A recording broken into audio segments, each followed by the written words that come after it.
Well, greetings and salutations, everybody. Welcome to the best damn movie-related show on the planet Earth, the John Campea Show podcast, coming from right here in our quaint little studio. I'm, of course, your host, John Campea. Joining me in studio today is, of course, Jonathan Voico. Good morning, everybody. Writer, director, producer, Robert Meyer Burnett. Well, happy new week, everybody.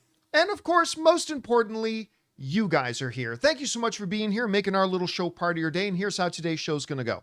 We're going to start off by talking about a number of predetermined topics we got lined up for you guys. Then in the second part of the show, well, that's when we take your live comments and questions. If you have a thought, theory, opinion, or question you'd like us to address on the show, and we reserve the right not to answer them if we deem them inappropriate for this show, but you can go ahead and fire those on into our tip link at www.streamelements.com/JohnCampea/tip. And here's the good news about this tip link.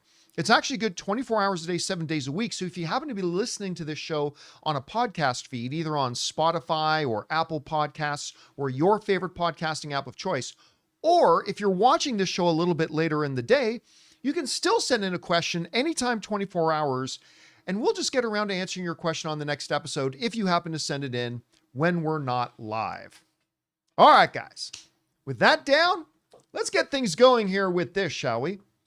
You know, Chris Evans is now coming out and saying that he is actually confirming he is not going to be in Avengers Doomsday. Now, of course, the Marvel Cinematic Universe took a real hit when Chris Evans and Robert Downey Jr., you know, Captain America, Steve Rogers, Iron Man, Tony Stark, literally the heart and the soul of the MCU, literally the faces of the MCU. Their characters kind of wrapped up and came to an end. And the MCU has struggled a little bit. I mean, they've had some big hits, some big wins, but they've also struggled a little bit, particularly in finding their identity, because these two guys were literally the guys that gave it its identity. And now we know, of course, Robert Downey Jr. is coming back, and there have been reports, like real reports that we talked about on the show, that Chris Evans is going to be returning, but it might not be until Secret Wars, because he's now confirming he's not in Doomsday. This comes from the folks at Screen Rant, who were doing an interview for the Minimalist, or the Materialist, I should say, asked him about. They said, I know you're not going to confirm or deny anything with Avengers related, but I will ask now that Downey and the Russos are coming back. As friends outside of as colleagues, have you talked to them since they signed the dotted line? To which Evans says, yeah, I talk to them all the time. It's where Pedro is right now. I mean, because of course, Pedro Pascal is in The Materialist with Chris Evans. I mean, it's sad to be away. It's sad not to be back with the band, but I'm sure they're going to do something incredible. And I'm sure it's going to be that much harder when it comes out and you feel like you weren't invited to the party. Okay. So that's Chris Evans. And of course, he's gone on to mention that, yeah, it's just to be clear, I'm not in Avengers Doomsday. All right. So that leaves us with 3 possible scenarios.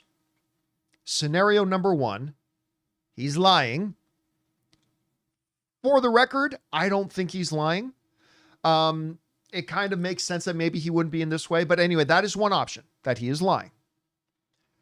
Option number 2 is that he is literally just done with the MCU and he's not going to be back, despite the fact that he was just in a Marvel film with Deadpool and Wolverine. But maybe that he is just actually done.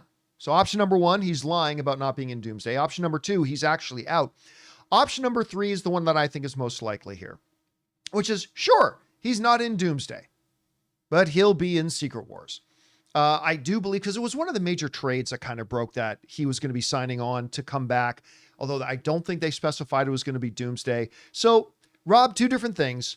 I believe Chris Evans when he says he's not in Doomsday, but I also believe he will be back for Secret Wars. At least I can't confirm that. I don't have any inside sources, but that's what I think is happening here. So let me ask you, which of those 3 scenarios do you think is most likely? And how important or not important is it for the MCU at this point where they're at to have a Chris Evans come back? You know, I think it's a Jimmy Fallon clip where Tom Holland he comes back to be on Jimmy Fallon for some reason. And Jimmy Fallon says, you know, you lied to me about Spider-Man No Way Home. And Tom Holland makes the point, well, I didn't really lie to you. You know, at the time, even though I had lunch with them today, I had lunch with Toby and Andrew when I told you that. I don't believe anything anybody says about the MCU because right now, I could say that Chris Evans isn't in Doomsday, but that doesn't mean that tomorrow he won't be. And so I just think that it's I think it's very iterative, probably like the making of both of these movies are going to be. So, John, I think that there's a possibility that Chris Evans is absolutely telling the truth. He's not in Doomsday today. But who knows what's going to happen, because if they are writing the script as they go and they're changing things as they go, making things better as they go, maybe Captain Hydra will show up. Maybe Peggy Carter will show up. But I think right now, maybe Chris Evans believes that he's not in Avengers Doomsday. And going on to the other point, though, about, his role in the MCU, about how he was one of the pieces of the heart and soul, the face of the MCU.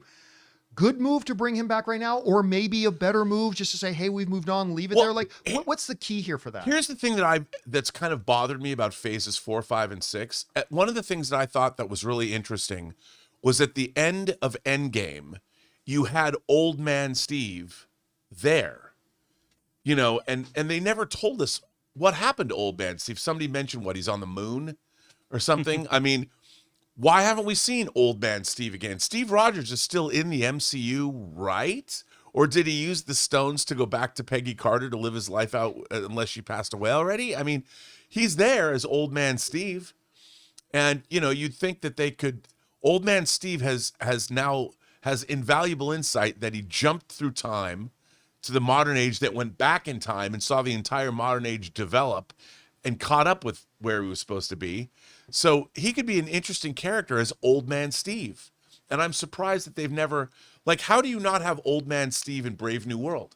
How does Anthony Mackie not still be in touch with Cap and ask him about being Cap? Because he's on the moon. Yeah, I know. That's why I said he's on the moon, but that doesn't mean they can't, have a video call or something. I mean, it seems so strange to me that the Old Man Steve is a dangling plot element. It's not like he died. What was the name of the story run where it's in the future? You got an old Steve Rogers and then you have Tony Stark's son has fallen under the influence of Dr. Doom, but he doesn't even realize it's Dr. Doom. And now old Steve Rogers is trying to stop Doom and Tony's son. Yeah, I can't remember the name of that story. So I don't know. Maybe if they brought him in like that, they could do something like that. I don't know. And I think that, there's a reason they keep saying, though, there's more people to come.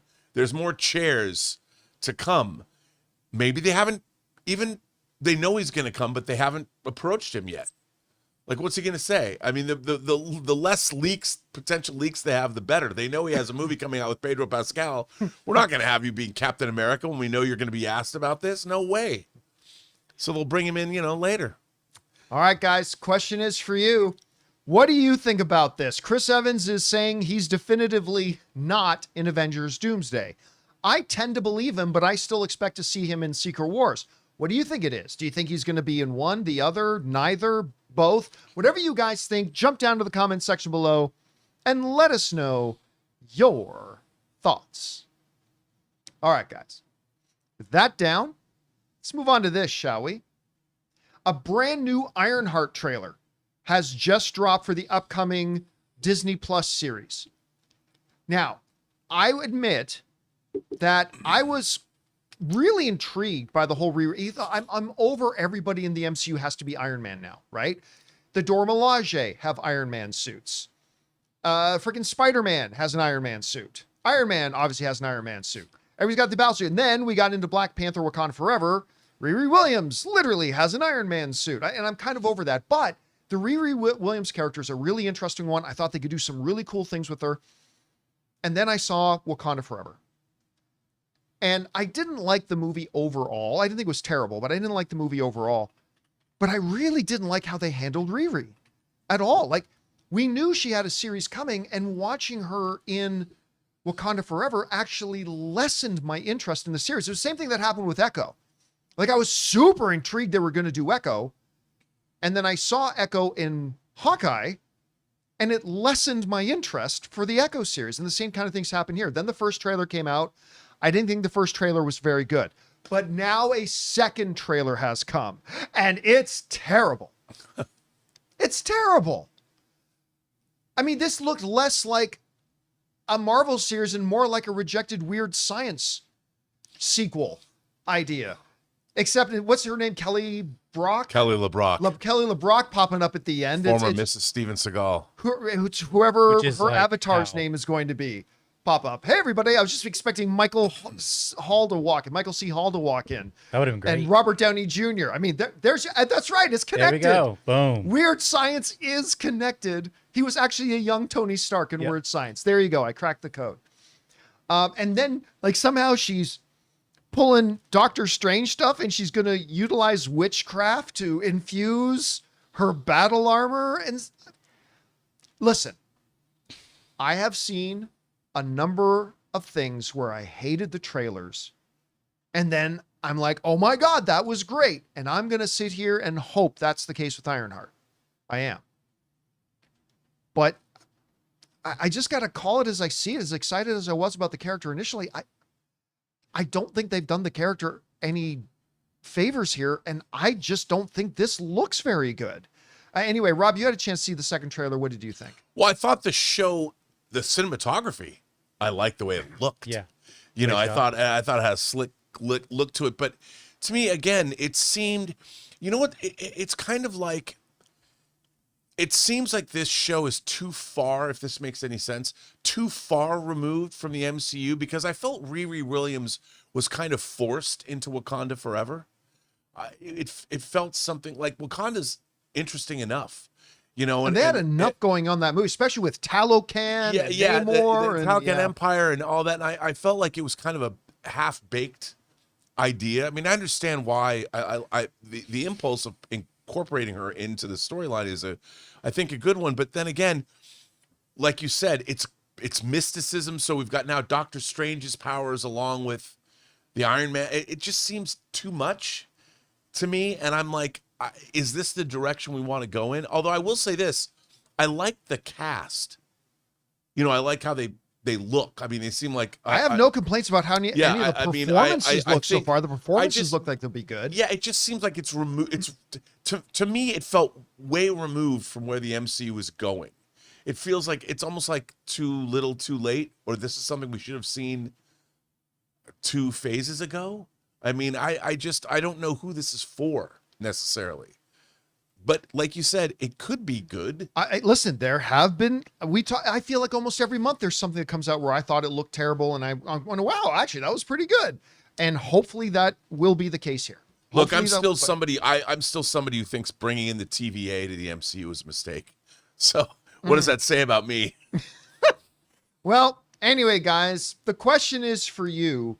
What did you think about the trailer? How are they I think they're releasing it 3 episodes on week 1, and then they're releasing the last 3 episodes sequentially. Yeah. I think so. Anyway, where's your anticipation level for Ironheart right now? I think this was a character that could have been really interesting, but I don't know. I just feel like they're kind of dropping the ball on it right now. But maybe it's just bad marketing. Maybe the thing's going to be great.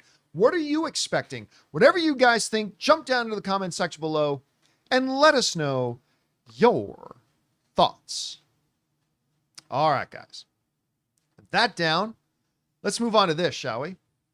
You know, a couple of weeks ago, we talked about a report coming out that, and it was in the major trades, that Warner Brothers Discovery behind the scenes was looking at splitting the company in half, spinning off a bunch of its assets to be one company or selling them off and they would be another company. Well, today it's official.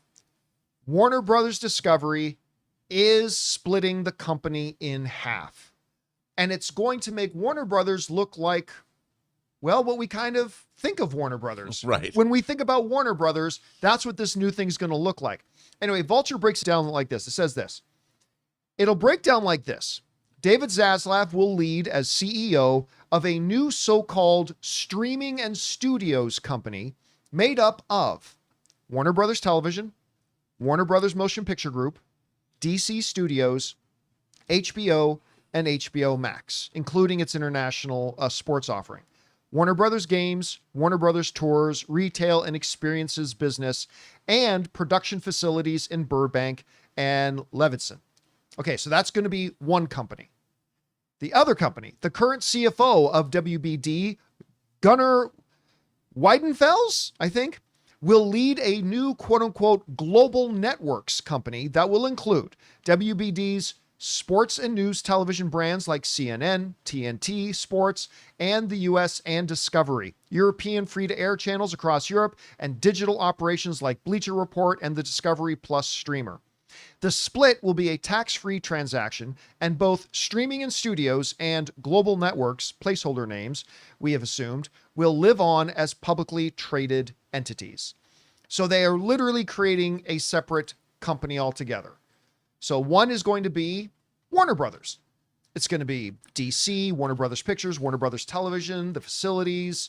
It's going to be HBO Max, what we think of. Then all the other stuff, Discovery, TNT, CNN, Sports, News, all that other kind of stuff is going to be a completely different company. Now, one of the other interesting things that I read was the new company is going to take most of Warner Brothers' debt with it. Because Warner Brothers, I think, is like 36 billion in debt or something along those lines. And apparently the new company is going to take most of that with it, which is a bad deal if you're the guy running the new company. You can start off with that debt, but that's where it's going. So it'll be interesting to see how this goes. And they're going to both be traded as individual companies. You know, Rob, listen, I'm going to be honest with you. When Discovery first took over Warner Brothers, I liked the idea of HBO Max having all the Warner Brothers and HBO catalog, and somebody who admittedly likes all those shows. You know the shows I'm talking about. The food shows, the home makeover shows. I like those shows. So I kind of like the idea of having them all in one service. But, you know, the whole thing about all these multiple different types of shows and all that kind of stuff all on one thing was not working out for them. They're splitting it off. And now it's kind of official. What do you think about the move, and how do you think this will help them in the long run? Well, it's interesting. If you look at the new company with, I guess, the broadcast company, a lot of those are dying. I mean, CNN, TNT, those are old school 20th century networks, whereas the new company is the one that's sort of moving forward and jumping into the future. So it makes sense to me that they're sort of memory holing their debt with it, because they're going to probably sell all that off anyway. Yeah. Or so that makes sense, because then they sell it off, they sell the whole company off, and maybe they can wipe out their debt. Who knows? So I think it's a shrewd move.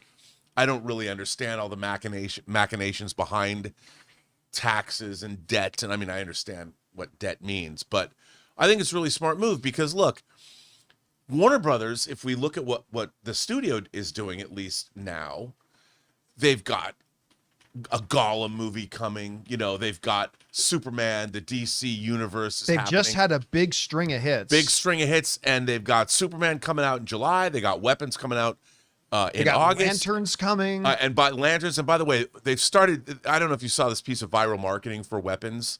This piece, it was up on New Line's feed on X, where it had a drawing on a piece of notebook paper with all these kids that are like X'd out. Oh, that's creepy as hell. It's just a creepy. They're killing it, man. And Warner Brothers, now that the Abdi DeLuca or DeLuca Abdi, I don't know who gets first position contractually there, but that era has finally started to manifest itself. I want to see Warner Brothers succeed. So Zaslav wants to be the king of Hollywood. He knows what's up. As long as we get great stuff from Warner Brothers, I'm stoked, you know. And I think, look, I think people are more excited for Superman than they've been for any comic book movie in quite some time. And I'm hoping that'll lead to some great momentum. And they're ramping up the viral marketing on Weapons. So Warner Brothers has a couple of, I think the rest of their summer is going to be strong. So we'll see. I think the whole thing's good. You know, it's going to be funny. And this is a big if, okay? Admittedly, this is a huge if scenario, okay? But I am one I'm very pro David Zaslav. I mean, I haven't liked everything he's done. The very fact that they took the HBO name out of Max in the first place was one of the dumbest decisions I've ever seen anybody do. That was so stupid. It was the right move to bring the HBO name back. But I've been a big fan of Zaslav. I don't think Warner Brothers would still be in existence today if it wasn't for him taking it over, because under AT&T, that thing was dying. That whole place was dying. But the general, I'm one of the rare people. The general thing amongst average fans has been like, David Zaslav's terrible. If, and again, this is a huge if, purely hypothetical situation, it's going to be one of the biggest narrative shifts you're going to see if David Zaslav is able to help usher in a golden age for DC content.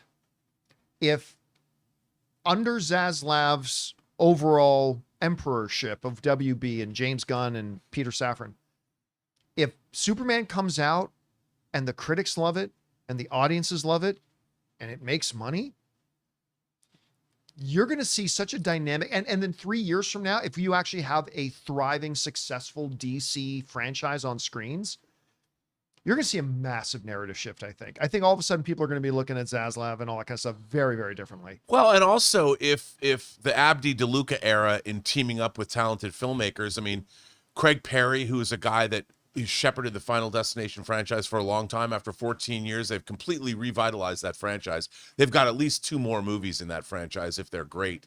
You've got Zach Kreger with Weapons coming out. They've got an alliance with him. I would imagine, even though he's doing some other things for other studios, you're going to see a lot of filmmakers. They're going to make it a place where filmmakers know they can go and make movies. And they're going to, maybe one day I don't think they're going to get Christopher Nolan back, but they know what a shame it was to lose him. And I think that David Zaslav, that's what he wants. He wants to build a place where people can come be creative and people can come. It's going to be really interesting to see if that's a great strategy in the next 10 years, because with AI coming in, yeah, and everyone and their brother is going to make AI films, I would say that real talented filmmakers are going to be in high demand, because people are going to get really tired of AI-generated features very, very quickly, no matter how good your prompt foo is. All right, guys. Question is for you. What do you think about this? Warner Brothers Discovery is officially going to be splitting off the company. I'll tell you what exactly probably going to be doing. This new company is going to be taking all the debt, and then the new company will file for bankruptcy in a year. And there goes all the debt. Yeah, it's not Warner Brothers debt anymore. Right. Anyway, guys, whatever you think about all this, jump down to the comments section below and let us know your thoughts. All right, guys. With that down, let's move on to this. Ballerina just had its opening weekend in theaters and made little over $25 million in its opening weekend. Now, the movie, I told you guys, is not going to be getting any nominations for Best Screenplay. No. An epic of storytelling, a classic of great Hollywood narrative unfolding. It is not, but it's a baller movie that's a ton of fun with great nonstop action. And I just had a really good time watching it. And the reactions to it seem to bear that out. The critics score is at a 76%, which is right around where I thought it would be, given the fact that it's not great story-wise, but everything else about it is fun. Audience reactions, 93%, which is quite high. I mean, audience reactions tend to skew a little bit higher anyway, but I mean, into the 90s, huge. But a lot of people are saying that it underperformed at 25 million, to which I'm not so sure I agree with that. With $25 million at the box office, you're talking about a spin-off film that is coming in right around where the first couple of John Wick films came in. If we go over and take a look at this. So Ballerina made 25 million in its opening. John Wick 1 made 14 and John Wick 2 made 30. So you're talking about Ballerina opening up right in that neighborhood with the first 2 films. Now, then John Wick 3 is where the box office, I mean, every movie went up, and that's where it really started to take off. John Wick 3 made 56 million in its opening weekend. John Wick 4 made $73 million in its opening weekend. And I know there were some people who were thinking Ballerina, because it's in the John Wick universe, would just, on her toes, pache onto the stage and have a $70 million opening weekend, which I never understood why people thought it would make that much. I think we were saying it'll probably make around John Wick 2 numbers, which is kind of where it is. Now, listen, I still thought it deserved to make a little bit more than 25 million. So here's the question I have, especially since I think the trailers were quite good. And we all have to remember that as much as we all love the John Wick films, collectively, the John Wick films are not exactly massive blockbusters. Right? I think only one of them made over 400 million. And it just is what it is. I mean, they're not massive. It's not a huge, massive franchise. It's a great franchise, but it's not this huge, massive franchise. So it makes 25 million. So in looking at, well, why didn't it make more? Here are the questions I have. Was it A, because Ana de Armas just isn't a draw? Is it B, that the marketing wasn't very good? I thought the marketing was quite good myself. There's that. Or C, people are just over the John Wick universe. Or D, people are only interested in the John Wick universe if it's actually John Wick.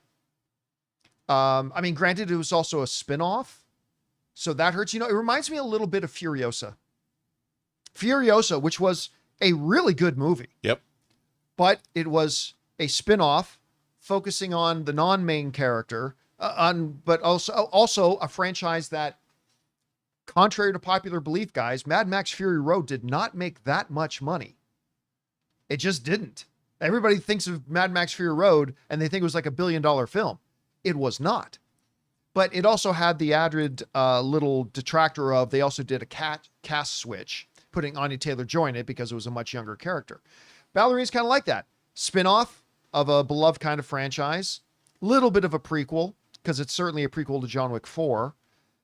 I mean, I don't know. So, Rob, my contention is this is a pretty damn good movie. This is a fun time at the theaters. The reactions seem to bear that out. The reviews are actually much better for it than I thought they would be. And yeah, it made the money about John Wick 2 money. But why do you think it didn't make more? Well, first I want to say that Fury Road made me feel like $1 billion in my heart. But I honestly think that this film, I saw this film too, between this and Killer of Killers, I had a great action-packed weekend of fun, let me tell you. Oh, you did get around to seeing Ballerina. Yes, I did. Oh, what did you think of it? So, well, here's the thing. So, like you said, the movie is incredible. It's incredible from an action standpoint. It just doesn't let up. Not a lot of depth there, but I thoroughly enjoyed myself. It's a great time. When I went and saw it, I saw it last night in the theater. It was sparsely attended because I went to the latest show, but it was, I mean, I loved it for what it was. It was exactly what I expected it to be. And by the way, I heard a story. I was talking to Dieter Bastian, who I do a show with on Sunday. He had seen it before I did. And I said, there's the flamethrower battle at the end. There's no CG in that sequence. 0. That dude really died. The only CGI, I was literally talking with the head of Lionsgate. He said the only CGI in that entire flamethrower action scene, which is baller, that whole sequence is baller. The only CGI in it, because all the flamethrower stuff was real, was they digitally mapped some of the actors and stunt performers' faces. Other than that, no CGI. No CGI. And I was looking, I was looking for that last night. I'm like, come on. And watching it, I'm like, wow, that was impressive. That was an impressive sequence. I hadn't seen that before. I was like, okay. I'll tell you why I think this movie did not do as well as, and I think it's going to have staying power. I want to know what percentage it drops next weekend, because I think everybody who sees it is going to recommend it. I think it's going to have a high, go see this movie, it's cool. I think it's the title. I think the title is soft. Now, I don't know. Ballerina is cool if you know the John Wick universe. If you know the lore. Right. If you know the lore. If there was a harder hitting title. Because Ballerina, what does that evoke? Now, it's a cool title if you're a Wiccan. Yeah, if you're a Wiccan, you know what that means. You know what it means if you're a Wiccan. But if you're not, I think, how do you get people, hey, you want to go see that movie Ballerina? I think remember, not everybody is film savvy the way we are. Ballerina, you want to take me to see a movie called, I don't want to see that. I honestly think it was the title. Now, that might be a ridiculous thing to say, but after watching the film, I was like, maybe that's it. Because this movie delivered the goods. This movie is kick-ass. It's a lot of fun. And the action scenes are bonkers. And so and plus I really liked Ana de Armas. Oh, she was great in it. I think she was really great in it. And so I think this film will deliver. I think, is it going to make $100 million? I don't know. But I think it's going to do really well internationally. I don't know what the international numbers were. I didn't look. But I would imagine this is going to make big money overseas, because They probably have a different word for ballerina, like in Japan. Yeah. Again, I can't, like, if you're just looking, look, it's a John Wick universe film, right? I can't recommend it highly enough as a John Wick universe film. I have never seen, Rob, I said this, tell me if you agree with this. When I came out of it, I said, when you look at the ratio, the time ratio of the amount of clock time of the movie is action going on versus the amount of clock time in the movie where there's no action going on, it might be the biggest disparity ratio I have ever seen in a movie. I don't know that I've ever seen, I'm not saying it's the best action I've ever seen in a film. I just don't know that I've ever seen more action in a film. Like, it was like constant to the point that I was nearly exhausted with it. And it was cool. And it was creative. Yeah. Like everything from a flamethrower fight to kitchen plates fight. Yeah, I mean, like, it was crazy. This movie puts a big smile on your face. And it wasn't like when I went and saw Hobbs and Shaw, it annoyed me because it was too over the top.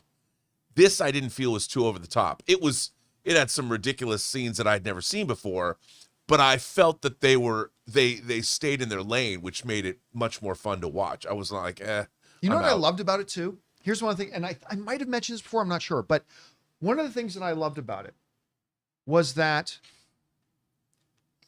some action films that have female action stars, they forget to adapt the action to that reality. Yes. And sometimes you'll literally see like the girl overpower the guy or something like that. I mean, if it's a fantasy film like a Wonder Woman or something, that's fine.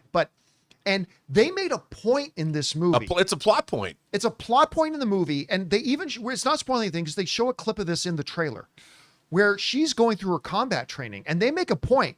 Hey, this guy's spying. They will always be bigger than you. They will always be stronger than you. You will never overpower them.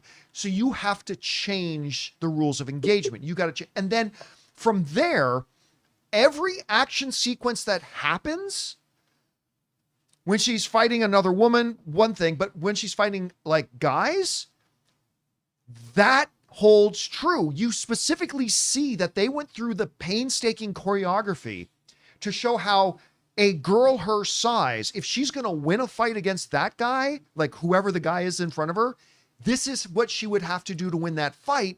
And that was their Bible. And then therefore, every time she would fight, she was literally fighting in a way that she's going to be overpowered. She's going to be, and there's a lot of scenes where like she's fighting guys and guys just like pick her up and ragdoll her around. Oh yeah. And they stayed true to that basic conceit that she has to fight them in such a way that somebody of her physical stature could win the fight. And they followed through on that. And verisimilitude, Rob. It gave verisimilitude. Buddy. Can never go wrong with verisimilitude. And one of the things I know people were upset about or concerned about was that, like, in the trailers, when you see that her and John Wick are going to square off. And I heard a lot of people go, because I don't like it when you take key important figures and use them as jobbers. And I heard a lot of people getting concerned going, I haven't heard you say that in a long time. It's been a while since I've had to. I heard a lot of people going, they're just going to make John a jobber to put over Anna de Armas because is Anna going to beat John Wick in the fight? You have nothing to worry about. Yeah. John Wick is the Baba Yaga again, and nothing touches the Baba Yaga. So if you're worried about that, don't worry about that at all. What are you going to say, Jonathan? No, that was a stupid joke. I was just going to say, you mean it's not John Woke? Apparently it wasn't that stupid. Yes, it is not John Woke. It is, he is the Baba Yaga again. So, and again, I can't recommend this movie enough. I really can't. I think it's just it's not going to be the best movie of the year, but I think you're going to have fun. If you've had fun watching the other ones, what's that? It delivers on what it absolutely. I mean, delivers. it's you go and see it. Look, like you said, it's not the deepest film in the world, but it gives you exactly what you want when you go to see it. Like even more, you said it was chock-a-block full of action. There was more action in it than I even thought there was going to be. Oh, there was far more than I thought there would be. I was like, it just never stopped.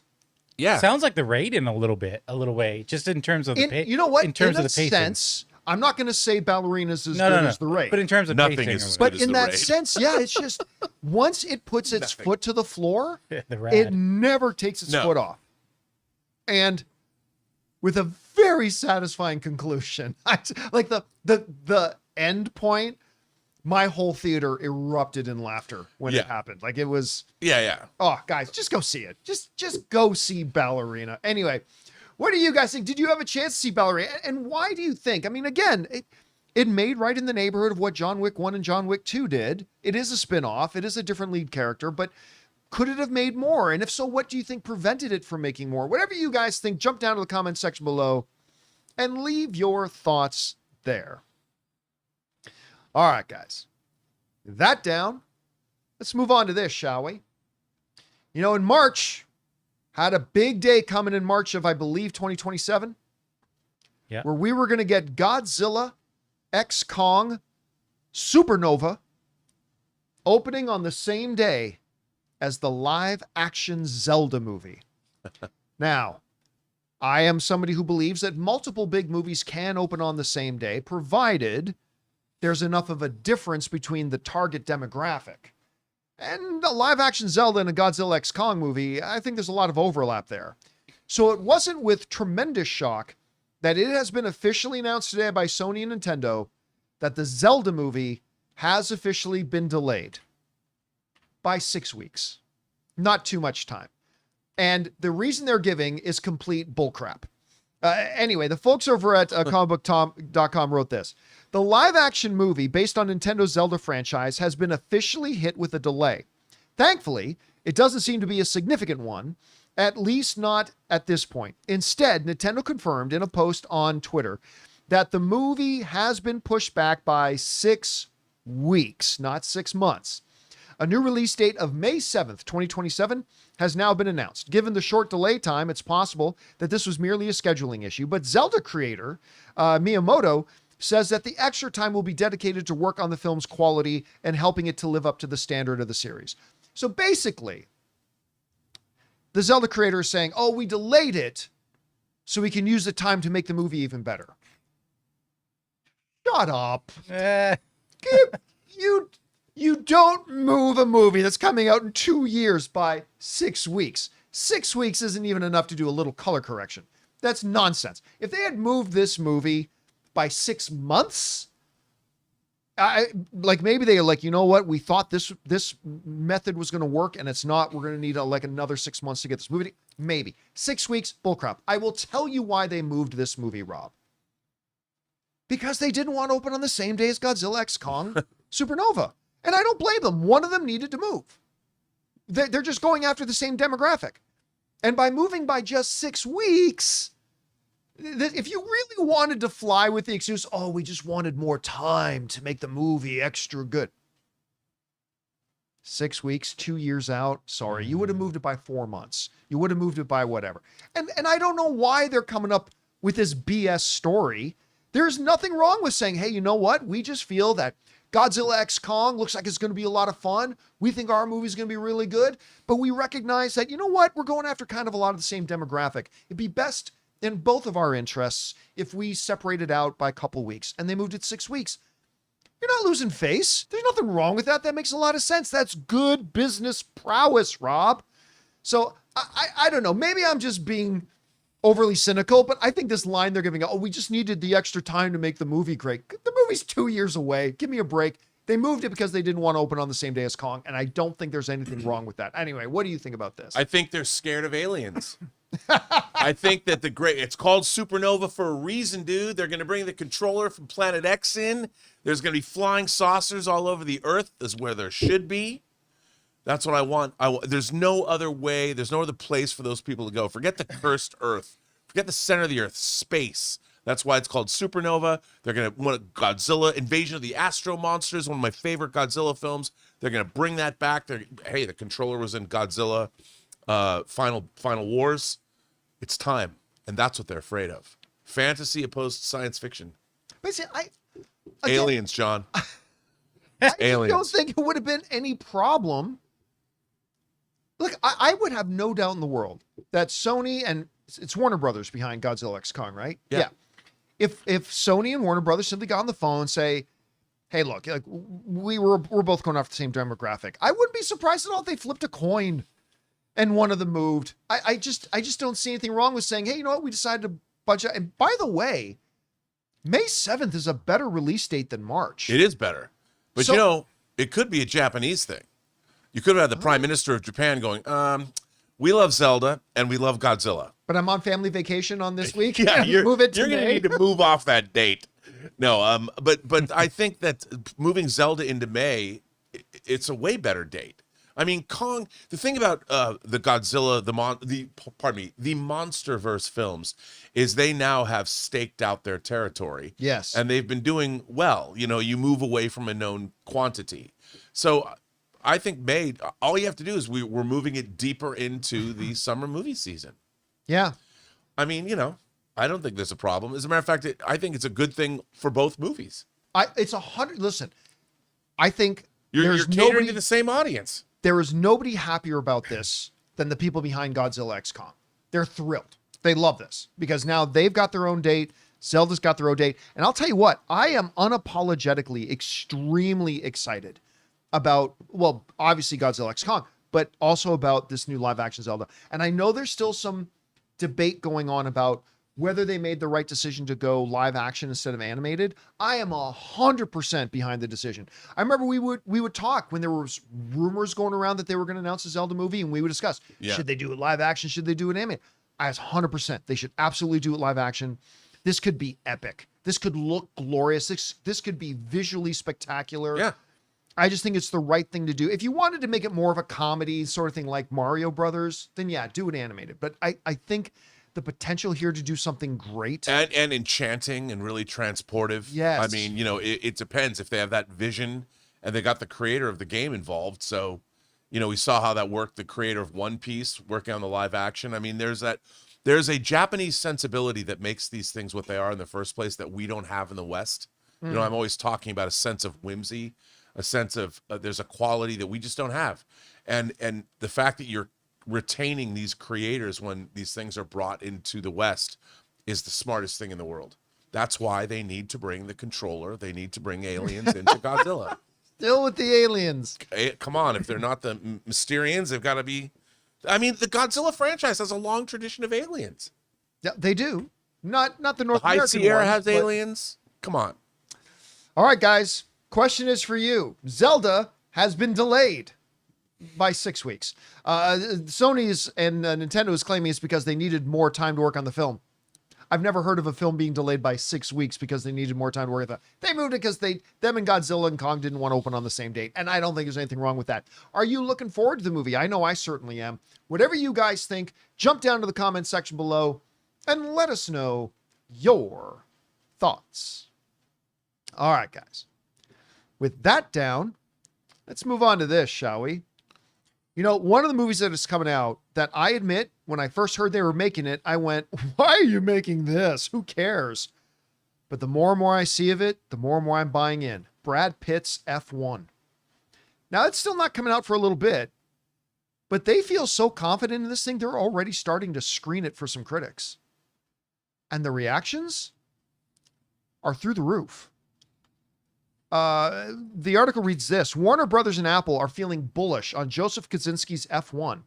So much so that they screened the film early for select press and lifted the social media embargo a full 3 weeks before its release. That kind of move usually signals extreme confidence, and based on the first wave of reactions, albeit to a very small sampling, it might be justified. Now, what are some of those? Well, a friend of ours, Eric Davis, from over at Fandango, wrote, Joseph Kosinski's F1 movie hits the gas and doesn't stop.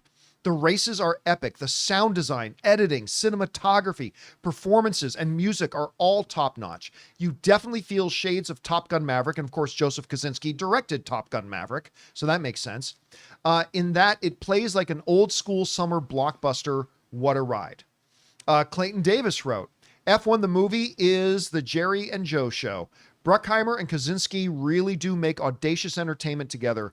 Academy, don't do Claudio Miranda dirty again on this one. Brad Pitt and how do you pronounce the name? Damson Idris. It is Damson Idris.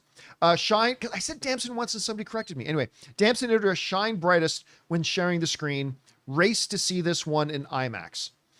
Drew Taylor wrote, F1 the movie is absolutely incredible. It's one of the coolest, most entertaining movies you'll probably ever see, but none of that sizzle takes away from its soul. Kaczynski's precision engineered an eye-popping, edge-of-your-seat pop epic that makes you feel so much. I adored it. And one of my favorite guys online, Mike Ryan, wrote, I just saw F1 and apparently it's about race cars and not about a small tornado. But a good gosh, that was a lot of fun. And another guy we know, Gregory Elwood from the playlist, wrote, Joseph Kaczynski's F1 is very, very good. Incredible editing, stunning cinematography, and a top-tier Hans Zimmer score. Kerry Condon, boom. Already starting a campaign with broad Academy members that always vote pretty that Claudio Miranda deserves their vote for what he pulls off. So, listen, full admission, I'm not a car race guy. I don't watch Turn Left the Sport, also known as Daytona. Is that what they call it? I don't watch it. No shade on anybody who does. I'm sure I like a lot of stuff you don't like, but that's perfectly fine. I don't watch F1. I don't watch any car racing stuff. But for some reason, this...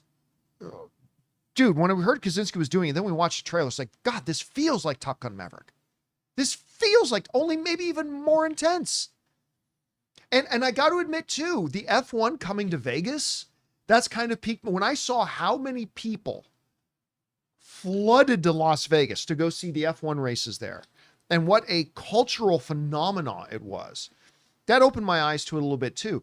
But again, it's the trailers. I thought the first trailer was great. The second trailer was even better. I love that. I'm a big Brad Pitt guy. Javier Bardem is always wonderful. And I just like, listen, it's kind of a classic trope, right? You know, the old gunslingers being called into action one more time. Yeah. Right? That's a classic Hollywood thing. But you do it right, and you get Top Gun Maverick. And it looks like Kaczynski is delivering again. And again, this isn't just a bunch of like some no-name Gus's gas station reviews. These are a bunch of people we know saying, like 3 weeks before the movie comes out, saying, this thing's awesome. And they were not afraid. The studio was not afraid to let them go ahead, jump on social media, tell the world what you think about it. And that breathes a lot of confidence. And again, I've always said, hey, studio, if you're not confident in your movie, why should I be? And they're clearly very confident in this. That doesn't mean I'm going to love it when I see it. Maybe it won't meet my sensibilities, but Rob, right now, it's sounding pretty good. What do you think about what we're hearing, and where's your anticipation level like for this right now? Well, first of all, when I was a little kid, I collected Dinky and Corgi die-cast miniatures from England, and Corgi made a lot of F1 cars. And my favorite was the Lotus John Player special that was black and gold. And I'm actually doing a Partworks kit of that right now, which I love because it looked like a spaceship to me. Closest thing to a spaceship on Earth. Dude, when we saw the first trailers, Kaczynski and Jerry Bruckheimer, especially, them teaming up again after Top Gun Maverick on this thing. Every trailer I've seen, I've wanted to see it. The photography is amazing. But it was that first 10 minutes that we saw at CinemaCon. I mean, I knew this movie was going to be good. Oh, I forgot about they literally showed us the first 10 minutes of the film. It was great. There is some photography in it. Like, there was this one shot, you see in the trailer, where the cars are at a distance and the fireworks are going off. Oh. And the sound design, and I'm just like, okay, this is sheer cinematic crack. I mean, this is like this is like a giant glass pipe stuck into your medulla oblongata, whatever you pronounce that, right into the brain pan, man. I was just like, yeah, dude, everything about this movie is something that I mean, Brad Pitt like lives in a trailer. You know, he like wakes up on the track and jumps out and gets in his car and races. I mean, like you said, it's classic. There's so many classic tropes in the first 10 minutes of this movie, but they're done perfectly. They're done perfectly. And then, of course, Javier Bardem has to go hire Brad Pitt, and he's doing his laundry in a laundromat. He's literally in a laundromat. I loved everything about this, everything I saw about it, and the fact it's going to be in IMAX. I can't wait to see this movie. Julian, I interviewed the costume designer for it. That's right, on Designing Hollywood. On Designing Hollywood, we'll have that coming out. He also designed Edgar Wright's The Running Man, but he also looks baller. By the way, that movie looks incredible. Great. He also did Ron Howard's Rush, and he talked about the difference because Rush was a period piece set in the F1 world and the differences. But basically, he was saying things like, one of the great things about this movie is it's just a bunch of fabulous looking people because F1 is one of the most expensive sports to put on. Yeah, it's all, and he's like, this whole thing is just glamorous people looking fabulous. with fabulous cars, and everything about this movie is just, I want to be fabulous. I want to live in the F1 world. So it's like in a way, it's like a fantasy science fiction realm, because I'm never going to live in the F1 world. So I want to go there and see how the F1 people do it. Was that it? That's it, dude. God. Look at that. That is hilarious that you found that. That was when I was a kid. That's pretty. Isn't that cool? That looks amazing. That was my favorite thing. That's exactly. God, that's so wild. I haven't seen that in ages. The guy in the race car looks like one of the rebel soldiers at the beginning of Star Wars. Yeah. As Darth Vader first. I know, right? This was when I was a kid, and this is Corgi, so it's nice and die cast. And they made a lot of them, and this is one of my favorite toys when I was a kid. That's pretty. I'm having like this weird nostalgia flashback because I haven't seen it in forever, and the box too. By the way, with that opening of the movie, the first 10 minutes they show, was that the 24 Hours of Le Mans? I think that's the race they're doing, right? Like that's Ford v Ferrari.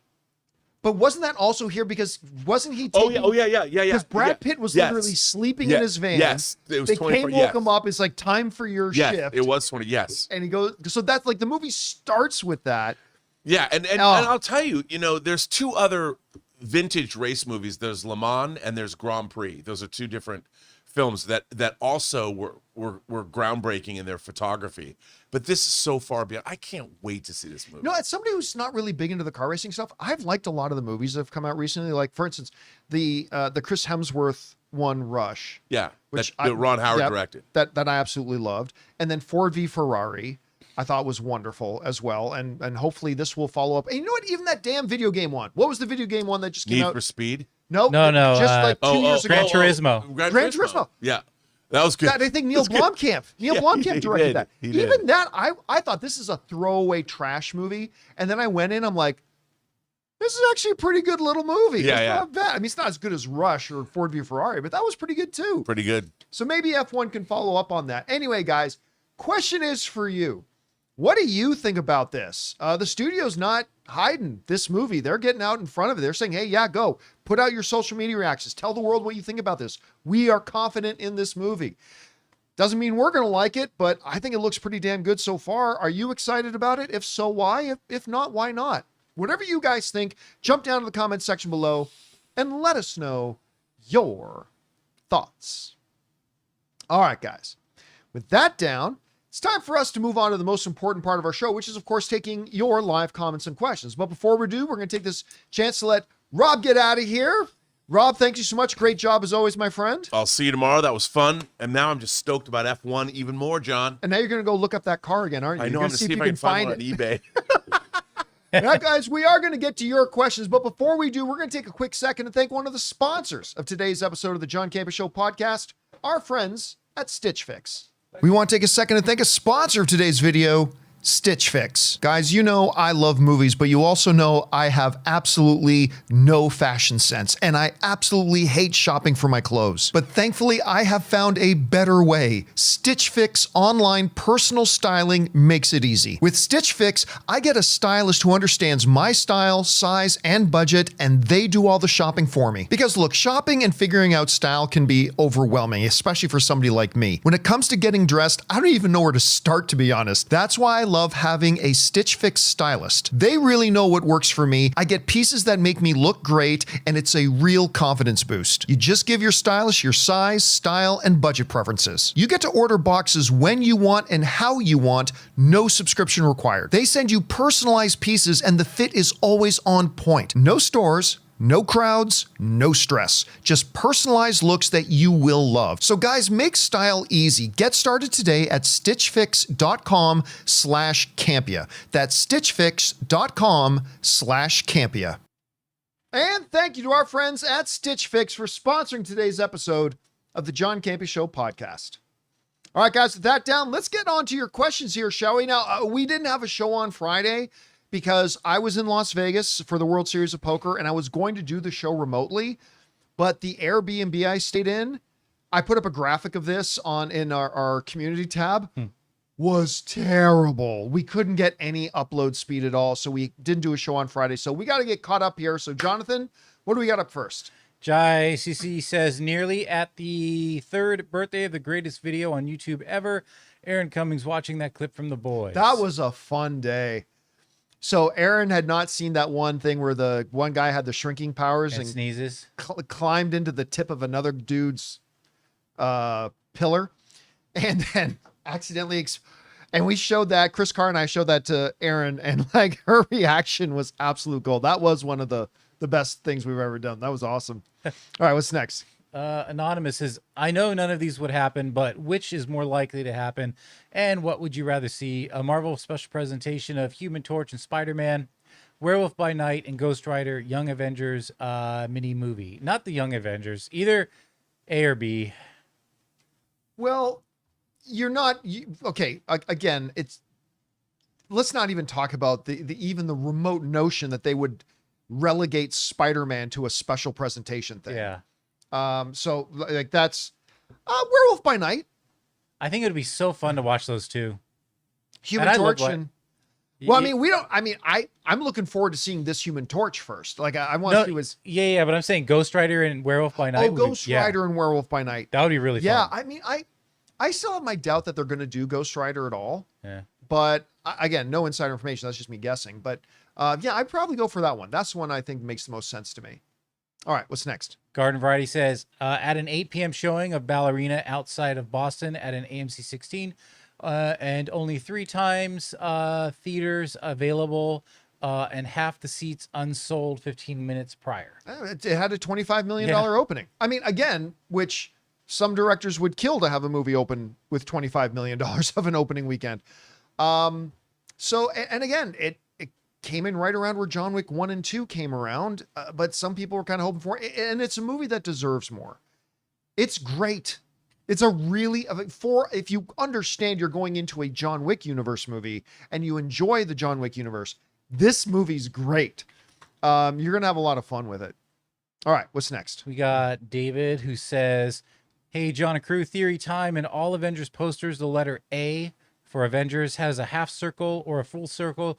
If the full circle, if it's a full circle, the Avengers won. If it's a half circle, the Avengers lost. Doomsday has a full circle. Secret Wars has a half circle. Coincidence? Yes. Yeah. Total coincidence. I really don't think it. I don't. They think only there's any lost meaning. once, so yeah. I mean, there's only one time that they lost, and that was Infinity War. So yeah, a total coincidence. I mean, I haven't looked at that, but yeah, again, complete total coincidence. I don't think there's any meaning behind it. I mean, keen eye that you even caught that, by the way, but I don't actually think there's any meaning to it. All right, what's next? we got. What is next? We got Mustang Racer. Hi, John, longtime viewer, first time tipper. Thank you, man. Saw that you picked up your Switch 2 yesterday. I really think Nintendo was well prepared for the launch. I was able to walk into my local Target after work, bought one, and walked right out. No waiting. I'll tell you what, the process was great. Like they went on, we pre-ordered it months in advance. So they were start distributing them at 9 p.m. at our local Best Buy. So at about 8:45, we went there. Now, in the same plaza, there was a Target, and in the same plaza, there was a GameStop. And as we pulled into the parking lot of this big plaza, the lineups in front of Target, in front of GameStop, and in front of the Best Buy were massive. And we pulled up, and I'm like, I asked the guy at the front, because the doors hadn't opened yet, and I asked the guy, is this a line for people who pre-ordered? Uh-huh. Or just here to buy one off the shelf? No, this is the pre-order line. And Ann and I are like, we're out. So we drove home, walked the dog, and we thought, let's come back in a couple hours. So we went back about an hour and a half later. Nobody was there. They got everybody in and out so effectively and so efficiently.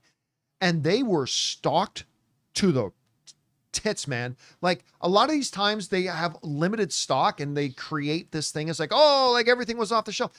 They were piled. They had so many. And like everybody came ready. They had their barcodes, they had everything. And boom, they got through that line. That line, just the one in front of the Best Buy, had to be 200 people deep. And they said they cleared that line out in like a half hour. Wow. So like, you're right. I mean, listen, I know there's a lot of opinions about Nintendo as a company, and I have some of my own as well, but credit where credit's due, man. They were well prepared for this launch. And so far, Ann and I are having an absolute blast with it. We really are. All right, what's next? We got Gator, who says, I don't mean to come off as a hater, but I didn't like Clone Wars, Rebels, Bad Batch, Ahsoka, or his Mandalorian episode. There's a few Clone Wars and Rebels episodes, but I don't like Dave Filoni's Star Wars. I think this might be just as bad as Kathy K. I really like Rebels. I do too. I do. I really like Rebels. But I'm not a fan of Clone Wars, which puts me in the minority amongst my Star Wars friends. Like most Star Wars, I can acknowledge that most Star Wars fans seem to like Clone Wars. Great. I'm not one of them, and that's fine. I'm not a fan of Clone Wars, never have been. I think Bad Batch, I did not like Bad Batch. I did not like Ahsoka. And Mandalorian, I mean, obviously I'm a big fan of Mandalorian. But yeah, again, to me, it's just such the most preposterous thing in the world. This notion of let's get Dave Filoni, a guy who has literally never made a live action film, to be the head of a live action film studio. That's one of the most stupid things I've ever heard. And I think Dave Filoni has a future. I think maybe like 6-7 years from now, maybe he can be the head of Lucasfilm once he actually gets some experience. But this notion of taking a guy who I like, by the way, but, you know, I like Jonathan. I don't think he should be the next head of Lucasfilm. Almost had it. Sorry, don't have my endorsement. Almost had it. Anyway, what's next? Spencer, I agree with your concessions boycott, but I got to say that AMC announced their Fantastic Four promotional popcorn buckets, and wow, first is the giant Galactus head popcorn bucket. The other is a Herbie robot that holds popcorn, a drink, and a pack of candy. Yeah, by the way, it is not a boycott. There's a bit of a difference. I know there's a fine line, but it's a difference between saying, hey, I'm just personally choosing not to, as long as AMC Theaters continues to steal our time that we paid for, I'm not going to give them any more of my money than I need to. So I'm just not going to pay for their overpriced popcorn and sodas anymore. I'm going to eat beforehand, or I'm going to bring my own stuff in. And I encourage my fellow film fans, as long as AMC Theaters continues to steal your time, that you should withhold your money from them. Don't give them any more money. Like, give them what you need to give them to get in and see a movie, but don't give them any more. Don't buy their $12 bucket of popcorn. Don't buy their $8 soda. Again, do so if you wish. Absolutely. I'm just encouraging people not to do it. I think we should not be giving them any more of our money. But that Galactus popcorn bucket does look pretty damn sweet, I gotta say. I might one day just again, it's not a boycott, it's just my choice. And I might have to suspend my choice for that one thing just so I can get that bucket. I mean, we are talking about something that you're going to put like display, so it's a little different because you get a little more value with that, but that's pretty dope. That looks pretty great. I gotta say, I gotta give credit where it's due, man. That looks great to me. Yeah. They went extra on that one. What's next? All right. Beeper Yell says, what ratio do you and the guys do the following? Watch a movie or rewatch a movie? Also, did you overhaul the sound system because your rants broke the last one? Also, love Jonathan's quick wit and comedic timing. That was in the script, so I had to cut to black. Oh, God, I was going to say, did that continue or was that the end? That was it. But probably, I used to be rewatch movies, but it's probably watch new movies because I don't really, the amount of time that I have available, I need to keep current. So, you know what? I used to be a guy that used to like rewatching my favorite shows. And I just don't have time for that anymore. Yeah, I mean, it's hard. I rewatched Seinfeld because Anne had never seen Seinfeld. So that was a fun journey. And I do rewatch Battlestar Galactica, not as often as I should, maybe once every few years. And I do a West Wing rewatch every couple of years. But really, other than that, even my favorite shows, like I haven't done a rewatch of Sons of Anarchy. And that's like my second or third favorite show of all time. And I haven't even done a rewatch of that. But I do love rewatching. Here's the thing. I usually now only rewatch movies if I'm doing it with somebody who hasn't seen that movie yet. So like, I won't sit down and rewatch a movie I've already seen. Yeah. But if like Ann and we got some friends coming over that night and like they haven't seen I don't know. They haven't seen Shang-Chi yet. Sure. Go, hey, you haven't seen Shang-Chi yet? Oh, let's order some food. Let's sit down and watch Shang-Chi. I'll do it then, but I usually only do it when it's with people who haven't seen it yet. All right, what's next? Two-parter from Australian Jedi. Firstly, I'm going to have to call you guys out regarding all the Ahsoka bashing yesterday. I like the show personally. The fact is, its season had much higher viewership than Andor season 1 and 2. Drew about even with season 2, I believe. To my question, Andor is brilliant, but we don't have tons of Star Wars projects like it, do we? With Disney, Star Wars, everyone is so busy trying to do something bold and different, and the IP is losing its fun and sense of adventure of the original films, in my opinion. You left out the part where Ahsoka's viewership dropped as the season progressed. You left that out. Whereas the viewership of Andor continuously went up and up and up and up. And listen, like we talked about that many times. Like Andor is not your traditional looking Star Wars. There's no lightsabers and Jedis and stuff like that. And it's not your traditional looking Star Wars, and it wasn't gonna be for everybody. But as people started watching it, word spread. And that's why week after week after week after week it did this, whereas Ahsoka's viewership did this, because people were watching. It's like, this isn't very good. I think there is and needs to be room for both of those. Like, I don't think Andor is the best thing Star Wars has ever done since the 80s, right? Nothing Star Wars, and there's a lot of Star Wars stuff that I like, but nothing comes close to Andor. Period, full stop. Nothing comes remotely close to how good that is. But that being said, I don't think all Star Wars should be Andor in tone. Not at all. Not at all. I think there's room. That is the pure point of genius of George Lucas's creation. The real point of genius of George Lucas's creation was that he created a universe that is so big and vast, you can tell all kinds of stories. Something Disney has not taken advantage of. And listen, I like a number of the Disney-produced Star Wars things. I hate some of it as well. But the one thing, even amongst the ones that I've liked, the one thing they have not done is expanded the universe. Rather, they've navel-gazed. Let's keep revisiting the same places and the same characters and the same thing we've always done instead of expanding it. See, I think you can have a universe. I think you can have a cinematic universe where you have stories like Andor. Guys, this show is going to get nominated for Best Drama Series at the Emmys. And it may win. A Star Wars show. Anyway. But I also want, instead of, sword and sandal, lightsaber and lightspeed. You can have lightsaber and lightspeed Star Wars as well. Sure. I want both. And that's a great thing. I don't think it should be either or. That's the genius of George Lucas's creations. That can be both. And I really think it should lean into that. I like that term. That's like sword and sandal, lightsaber and lightspeed. Yeah. All right, what's next? We got Scott Brown. Loved the AMC ad rant. How many people got on stage at CinemaCon and said, please show fewer ads? I go 3 times a month at least. If you force people to watch the same thing over and over, after a while, they detest it.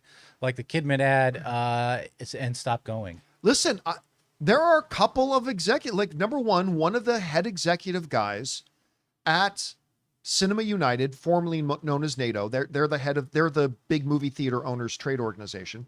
Even he got up on stage and said, guys, we got to start limiting how many trailers we play.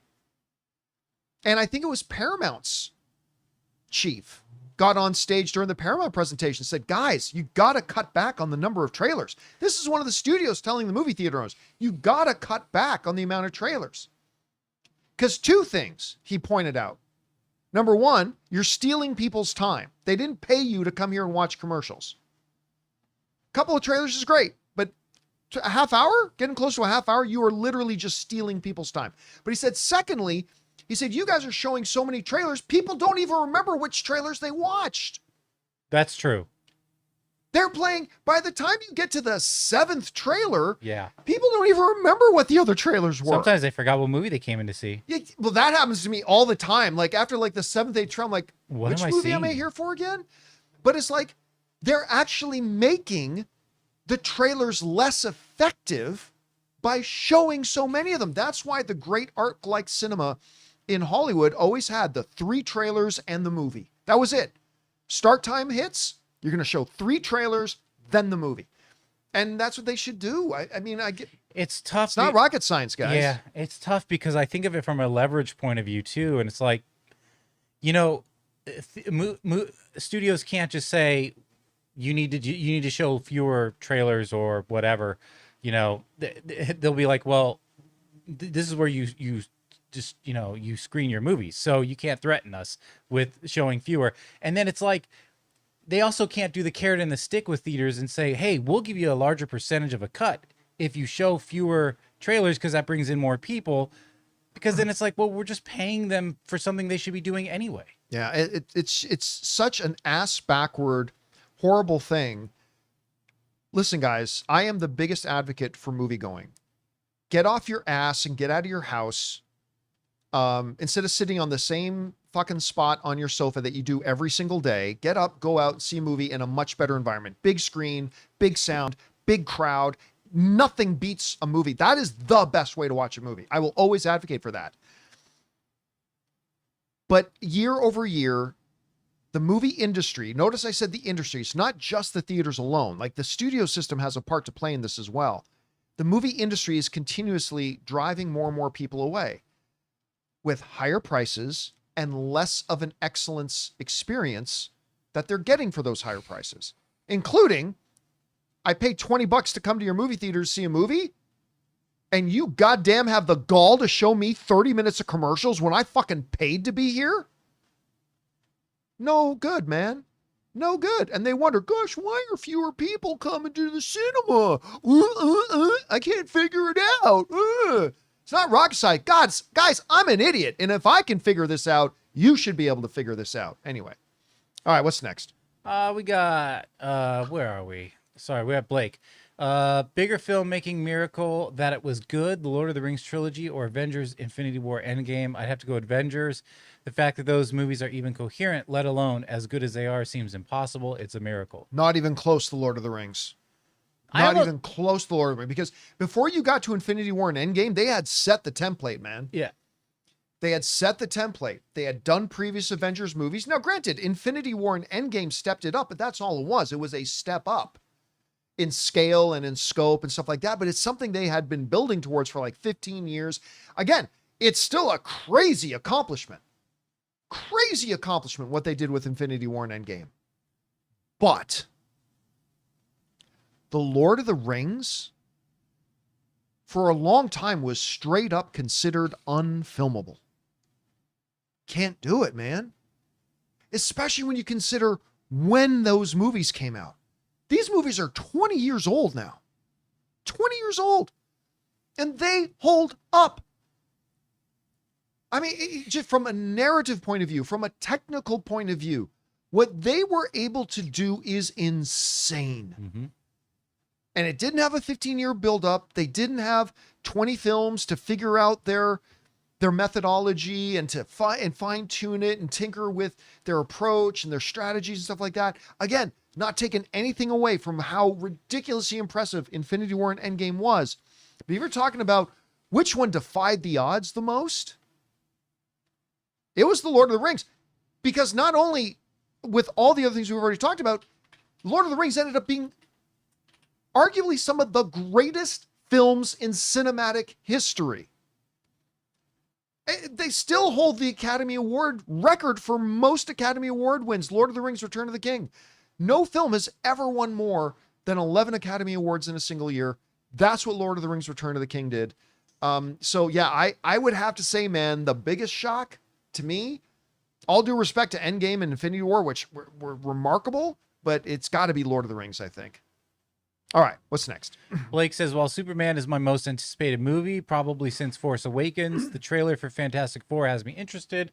It looks like a ride at Epcot, probably makes sense to no one but me, but I mean that in the best way. They both look great.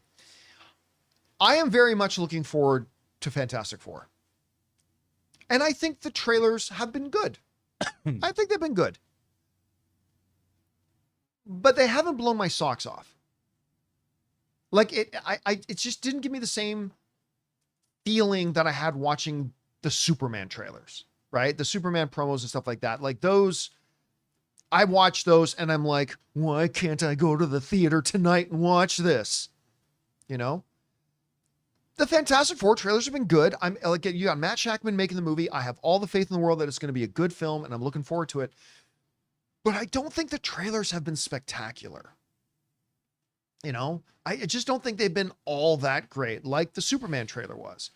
Again, that doesn't mean the movie won't necessarily be better than Superman. It might be a better movie than Superman. We'll find out.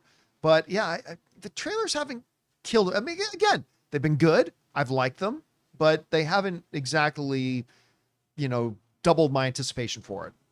All right, what's next? Brendan says, hey, John, hope all is well. Wanted to say I'm happy you're holding off retirement. I'll have been watching you for 15 years. Oh, thanks, man.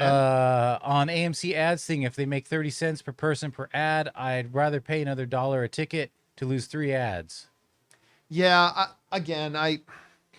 it's the math doesn't work out. It's really not that advantageous. Like, when you consider how many people, like, guys, people pay babysitters to come to your movies.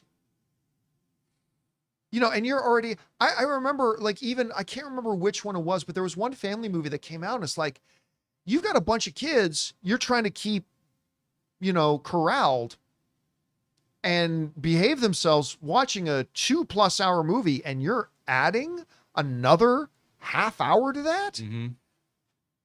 And then just average people, like just average moviegoers, is like, we paid to come to this thing and you're making us sit through a half hour of ads before you start the movie. Anyway, it's got to change. Anyway. All right, what's next? Johnny Quantum with a 2-parter. On Thursday's show, I found myself yelling at my phone like Bastion yelling at the Neverending Storybook. When covering the Alien Earth story, John listed the surviving companies of corporate wars as Dynamics and Taco Bell. I'm glad somebody got it. Yeah. I was so excited thinking this was a deep cut reference to the franchise wars from Demolition Man. That's exactly what it was. Where Taco Bell became the premier dining option, only to have R&B throw in an even deeper reference to Rollerball. Love this show. Yeah, I mean, I was shocked. Nobody seemed to get it. Nobody in the live chat got it when I said that. I like it. And Taco Bell. Come on, man. Nobody remembers Demolition Man? What's going on? Then the Rollerball reference. Yeah, that was fun. Thank you, man. You just made me feel validated. Thank you. I appreciate that very much. All right. What's next? Dad jokes. Hi, John and BBC. It's me. Or is good Canadian kid Catherine? Oh, is it me? Or is good Canadian kid Catherine O'Hara quietly cementing herself as a top 5 all-time female comedic performer? Her resume alone is extensive. With award-winning movies and shows. If I'm wrong, change my mind. Thank you. I don't know that I can agree or disagree, because I need to sit down and look over the whole resume. But she is a treasure. She never fails to deliver. Ever. And like right now, when she's got like The Studio, which she kills it in, and you've got Last of Us, which she's terrific in. And guys, listen, I know I'm a Canadian homer and all that kind of stuff, but guys, if you have not watched Schitt's Creek with Catherine O'Hara, The Birds Have Eyes 3, The Crowaning, if you have not watched Schitt's Creek, you are simply missing out on one of the greatest television comedies of all time. With her, Eugene Levy, Dan Levy, it's spectacular. It's so good. It's so entertaining. It's joyful. There's no villains in the show. It's just about good people doing good things. It's amazing, guys. Make sure you check it out if you really want to appreciate Catherine O'Hara. I think it's her best work ever. I think it's Catherine O'Hara, and she won an Emmy for Best Actress in a Comedy Series for it. You got to go check it out, guys. It's so good. All right, what's next? We got Anonymous. Put all reasonings for why Thunderbolts was called Thunderbolts aside for a quick second. Just in a broad general audience sense, do you think more people would have been inclined to see it had it been called New Avengers from the start? No, I think that would have just caused outrage and would have confused people. Would have been like, so now those Avengers are all gone and this is what we have? Yeah, I honestly think that would have just created a lot of confusion. Yeah. The title didn't help the movie. The title didn't hurt the movie. All right. Again, this is why I've been telling people for over a year, don't expect Thunderbolts to be a huge box office thing. It's a bunch of B, C, and D level throwaway and leftover characters from Disney Plus shows. At least Guardians of the Galaxy was all brand new characters, right? Captain Marvel was a brand new character. Ant-Man was a brand new character. It wasn't a bunch of third level leftover characters from some B level Marvel movies and a bunch of Disney Plus shows. At the end of the day, I said for over a year leading up to it, that is going to limit its box office potential. And that's fine, because Marvel doesn't need every film they make to be $1 billion film. What they need is to start changing the story about their mediocrity starting to become good again. And that's where Thunderbolts delivered. It like how many times, Jonathan, did we hear the phrase Marvel's back? Right. Like we heard that so many times from both critics and fans' reactions to the movie. That's the key, most important thing. But again, if Marvel went into this thinking they were going to have a big blockbuster on their hand, then they were stupid to think that. And I don't think they did think that. You're literally making a movie with a bunch of throwaway leftover characters from some Disney Plus shows. I mean, it was never going to be a huge box office hit, but it did what it needed to do, which was to start to change the narrative about Marvel again. Anyway. All right. What's next? We got Radar O'Reilly says, did you get a chance to check out Alan Alda's pod? There's a new episode released weekly. Interview guests Tom Hanks, Adam Driver, Noah Wiley, Liev Schreiber, Helen Mirren, Michael Keaton, Tina Fey, science experts, tech moguls, MASH and West Wing reunions, etc. No, I was in Vegas all weekend for the World Series of Poker, so I haven't had a chance to check it out. But yeah, I had no idea that Alan Alda had a podcast until last week. When I'm assuming it was you that mentioned it. But I'm guessing if Alan Alda calls you, if you're in the industry and Alan Alda calls you and says, hey, would you appear on my podcast? You're going to say yes. Like, it doesn't matter. If Alan Alda calls you and you have a chance to, like, you say yes and you hop on on a Skype call with him for a bit. I mean, that's just what happens. So, I mean, that's a great lineup. All right, what's next? A non-mouse says, given the fan base, I wonder if Wicked would have a unique opportunity to boost its box office from double feature screenings with 2. I get there'd be logistic issues with run times, but I think there's a lot of diehards that would make an event of it. Oh, I have no doubt. Like, it's going to be limited, but I have no doubt. Yeah. There are going to be a special doubleheader features when Wicked 2 is coming. 100%. They've done that with a lot of Marvel films. Again, same logistical issues, but you work around it. They did that with a lot of Harry Potter films. I remember Ann and I went to one, there was a new Harry Potter movie coming out, and they did a triple feature where they showed the 2 Harry Potter movies that came out immediately before this one, and then they ended it with this one. Marvel films have done that, where they showed 1 or 2 Marvel films before the new one coming out. I have zero doubt in my mind that they will absolutely, limitedly, but there will be double feature presentations around the country. I'm sure about it. All right, what's next? Anonymous says, by the time you factor in petrol and nibbles, a family of 4 could pay between 80 and 100 to see a movie. I understand why less people are going. I hate to say it, but more cinemas will close, with only indie art niche type cinemas surviving if things don't change. Here's the problem, though. Like, whenever people like to bring that up, I'm not picking on you. I'm just saying that that's a traditional thing to say. What, going to the movies? That's much money. What else can you bring 6 people to that you can do for less than $100? Dude, if you went to a bar, it'd be 4 times that. No, but seriously, what else can you do? You go to Chuck E. Cheese with your kids, you're going to be spending over $100. Mm-hmm. What, like, don't get me wrong. I complain about the cost of things at the movie theater. I am with you on that. But 2 things can be true. What else can you do with a family? Let's say you got 4 kids, or let's say 3 kids. Okay. What else can you do with a family of 5? That's a big family outing and a thing. You know, you're creating memories with you and your kids. What else can you do that'll be under $100? Yeah. Even going to a restaurant, with a family of 5, because this is a personal experience, it's tough. And we try to kind of budget it at a restaurant sometimes, and it'll still be 140, 50 after tip. So again, that's why I'm saying you can't even go to Chuck E. Cheese. And honestly, don't buy the concessions. Go, hit a McDonald's or a Burger King or something first. Yeah. Get them filled up, Boom. and then go to the movie theaters. Maybe buy. You know what you do? Buy one big popcorn. I told they give those little boxes. Right. Get one big popcorn with 3 or 4 little boxes and pour some of that large popcorn into that. Boom, problem solved. Like, you can spend a ton of money at the movie theaters. You can, but you also don't have to. Yeah. And again, this is, Chris Rock brought this up a couple of years ago. I remember we talked about this on the show a few years ago, but Chris Rock brought up, he says, the part about movie going too is this, is like, it's like the only really affordable thing you can do on a date. Like, you want to take your date anywhere? Get ready to pay $200 or $300. Want to take your date to a movie? Great. You're going to spend about $30, depending on how much popcorn and soda you get.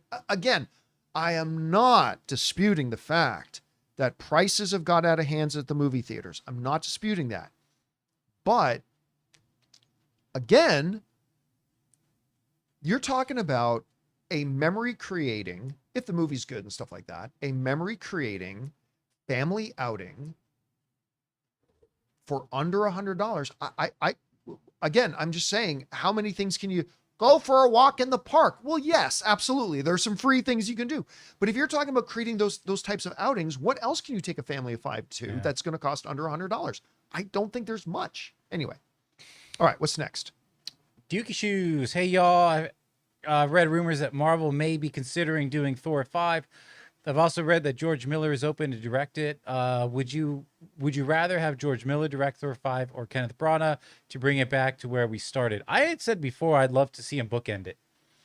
I would love, like, listen, if they announce tomorrow, and I do believe there's going to be a Thor 5. I do believe that. If they announce tomorrow that George Miller was going to direct a Thor 5, it'd be hard to pass up. I would be, dude, bells on. I'd be there. That's great. But there's also about 15 to 20 directors. If they announce they're directing Thor 5, I'd be super happy. But if I had my choice, which oddly enough, I don't know if there's something wrong with my phone, but I have not been getting Kevin Feige's calls. If Kevin Feige were to call me and ask me, John, who should I get to direct Thor 5? I'm saying Kenneth Branagh. Bring it back full circle. I would love to see that. But again, George Miller would be great. Plenty of directors would be great. But my choice would be Kenneth Branagh. All right, what's next? Anonymous says, piggybacking off what someone said about Malco theaters in Memphis, I too am from Memphis and hate that there's no competition for Malco because I frequently feel that Malco offers a bad customer experience because there's no competition in the area. Dude, try being Canadian. Because there is basically one theater chain in Canada. I mean, there are others, but 99 theaters, the 99 theaters closest to you if you live in Canada are all Cineplex theaters. And I used to love Cineplex, like deeply and passionately. And some of you guys have heard me say this, but as I love Cineplex so much that my goal when I was working with AMC was that I wanted to get Cineplex in Canada to hire me so I could go up to Canada and recreate for Cineplex what I had created at AMC theaters. And do it for Cineplex. That was my dream. I dreamed, like, so many of my movie going memories are based in Cineplex theaters. I love them. And they have gone to crap. Like, they have great theaters. They do. But like the way they treat customers is horrible. Everything about them is anti-customer friendly, in my estimation, in my opinion. And it's really become kind of heartbreaking to me to see how far they've fallen. But yeah, because there's no legitimate number 2, they know they can screw the customers as much as they want, because what else are the customers going to do? And it's really sucks when you live in an area where there's not multiple choices. So anyway, there's that. All right, what's next? Carl says, hey, John, just wanted to thank you for a movie recommendation from a few years ago. Finally found and bought Behind the Mask. The Rise of Leslie Vernon. Yes. And it's great. The genre swap works tremendously. A new favorite of mine. It's my favorite thing in this job, Jonathan. When I have people write to me and tell me I went and checked out Yeah. X because you had mentioned it and they enjoyed it. Guys, Behind the Mask, The Rise of Leslie Vernon. It's a low budget, small with some great horror icons in it, by the way. It's a total deconstruction of the horror genre that is satire in one part. It like the movie's great. It's great. I enjoy it so much. But so the first part of the movie, the first two acts of the movie actually are, it imagines a world that Freddy, Jason, and Michael and all those are all real, that there are supernatural serial killers in the world. And the movie is a mockumentary. It's a college documentary crew documenting this guy named Leslie Vernon, who is in training to become the next great supernatural serial killer, and his training leading up to his launching his reign of terror.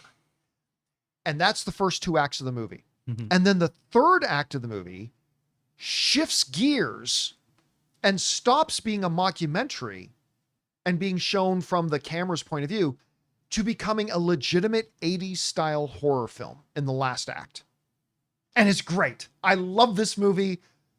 I don't know where you can find it right now. I don't know where it streams or anything like that, but if you can find it, if you and your buddies just like, hey, what are we going to do this Thursday? I don't know. Let's just watch this Rise of Leslie Vernon movie. Check it out. It's called Behind the Mask, The Rise of Leslie Vernon. Total fun. Total blast. I love that movie. All right. What's next?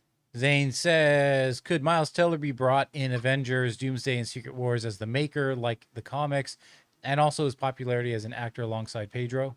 No, if they were ever going to do the Maker, Pedro would have to play the Maker, because they have to look exact. I mean, if you're following the comic time thing, they're the same guy from different alternate things of the universe. So, yeah, if they were going to do the Maker, and I think they will probably at some point, and whether they do that in Doomsday and Secret Wars, I don't know. But if they do, or if they do eventually, it's going to be Pedro Pascal that plays it.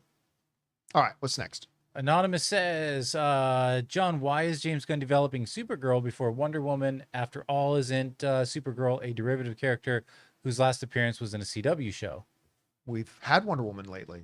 Haven't had Supergirl on the big screen. You do it because that's what serves your story, right?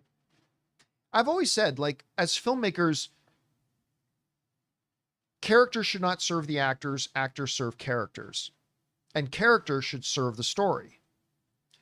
And if in James Gunn's overall vision for where he's taking this DC cinematic universe, if the next logical chapter to tell is the Supergirl story, then you don't go, well, we got to do Wonder Woman first because Wonder Woman's Wonder Woman. If Batman is not the next logical chapter of your story, you don't go, well, we got to do what Batman next because Batman is Batman. You follow the path of your story. And if your logical next chapter of this overall story you're trying to tell in the DC cinematic universe needs to tell the story of Supergirl, then that's what you do first. You don't just do ideology. You don't just go, we'll do Wonder Woman because it's Wonder Woman, or do Batman just because it's Batman. I mean, listen, they're the Trinity, man. You got to have Wonder Woman at some point. You got to bring in Batman for sure.